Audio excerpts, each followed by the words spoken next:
Jane Duff, and I'm here in Chicago at the County BBQ, where today we're going to learn how to make some delicious Bird Dog whiskey cocktails. Haley, what are you teaching me how to make today? All right, so today we're going to be making the Bird Dog Peach. It's actually pretty simple. All you need is some Bird Dog Peach whiskey, iced tea, and lemonade. So, that sounds fantastic. It's an Arnold Palmer, right? Yeah, so it's our spin on Arnold Palmer.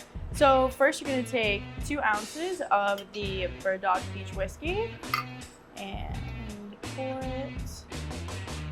I had that before, it's so good. Oh yeah, it's amazing. And then you're going to take some freshly brewed iced tea. We get ours from Sparrow Coffee. It's a local roastery here in downtown Chicago.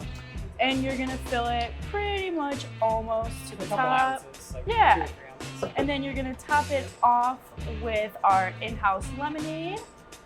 Sounds refreshing. And then you're just gonna garnish with a straw and a lemon slice. That looks fantastic. That is so simple and Yeah. such an easy drink. And the peach probably brings out such a different flavor.